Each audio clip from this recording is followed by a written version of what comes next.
আমরা আজকে শিখব ল্যান্ড ল পার্ট 1 সেকশন নাম্বার 82 বোনাফাইড কাল্টিভেটরস নিয়ে বলা আছে। সেকশন নাম্বার হচ্ছে 82 আজকে আমরা বোনাফাইড কাল্টিভেটরস নিয়ে শিখব।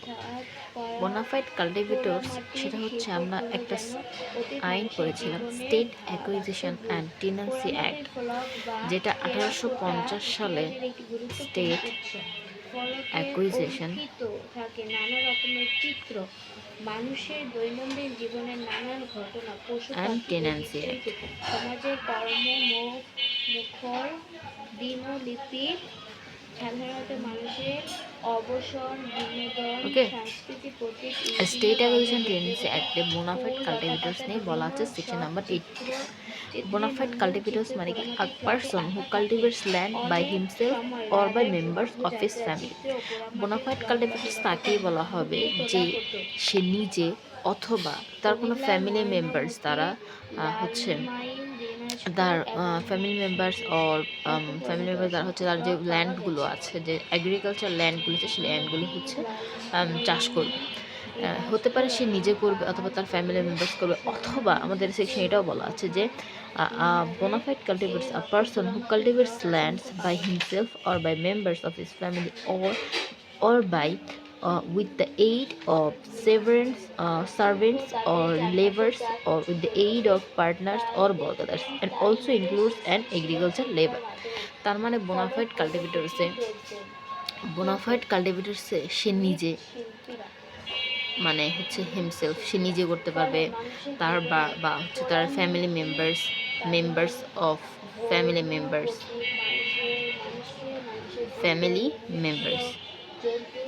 এখন যদি আমাদেরকে কোশ্চেন করে, যেমন আমরা যদি একটা প্রবলেমেটিক কোশ্চেন অ্যারাইজ করি যে মিস্টার রহিম সে হচ্ছে পড়াশোনা করে হচ্ছে শহরে থাকে এবং তার বাড়ির যে জমিগুলো আছে বা ল্যান্ডগুলো আছে, এগ্রিকালচার ল্যান্ডগুলো আছে, সেগুলো হচ্ছে সে কোনো বর্গাদার্স দ্বারা চাষ করে। এখন রহিম কি বোনাফাইড কাল্টিভেটরস হিসেবে কাউন্ট হবে কি হবে না? এখন আমরা দেখলাম যে সে নিজে অথবা কোনো ফ্যামিলি মেম্বার্স অথবা তার হচ্ছে যদি সে কোনো বর্গাদার্স, ঠিক আছে, বর্গাদার্স মানে হচ্ছে যারা জমি চাষ করে আর কি, বর্গাদার্স যারা হচ্ছে জমিটা চাষ করে, বর্গাদার্স and also involves agriculture labour, এবং হচ্ছে যারা হচ্ছে জমিতে চাষ করে এগ্রিকালচার লেবারে যারা আছে, মানে হচ্ছে আমরা বা যারা গ্রাম দেশে হচ্ছে জমি চাষ করে হচ্ছে জমিতে চাষ করে, আমরা বলি না যে আমরা তার কাছে বর্গা দিয়েছি আমার জমিটা, এইগুলো হচ্ছে বর্গাদার্স বা হচ্ছে এগ্রিকালচার লেবার যারা আছে। বা আমি আমার জমিটাকে কোনো লেবার দিয়ে চাষ করালাম, আমি করতে পারছি না, লেবার দিয়ে চলবা, কারো কাছে বর্গা দিয়ে দিলাম, এইসব ক্ষেত্রে হচ্ছে একজন ব্যক্তি বোনাফাইড কাল্টিভেটর হিসেবে কাউন্ট হবে। সেটা বলা হচ্ছে সেকশন নাম্বার হচ্ছে 82(1) state acquisition and tenancy act, যেটা 1950-তে হচ্ছে 1950-তে হয়। কেন হয়? জমিদারি প্রথা বিলুপ্ত করার জন্য হচ্ছে state acquisition and tenancy act, এই আইনটা চালু করা হয়। এটার মধ্যে ডিরেক্টলি হচ্ছে জমিদার এবং হচ্ছে জমিদার আর হচ্ছে কি প্রজা, আগে সময় হয়েছিল প্রজা, জমিদার এবং প্রজাদের মধ্যে যে সম্পর্কটা বাস্তবায়ন করার জন্য হচ্ছে এই অ্যাক্টটা চালু করা হয়।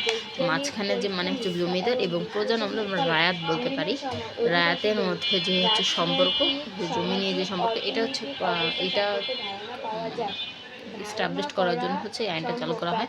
মাঝখানে যারা হচ্ছে জমির খাজনা নিত তাদের হচ্ছে বিলুপ্ত করার জন্য হচ্ছে এই আইনটা চালু করা হয়। সাধারণত জমিদার যারা হচ্ছে যাদের হচ্ছে জমি তারাই হচ্ছে ডিরেক্টলি খাজনাটা হচ্ছে জমিদার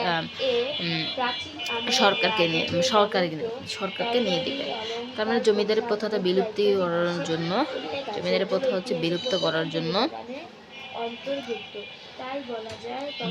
করার জন্য হচ্ছে এই স্টেটটা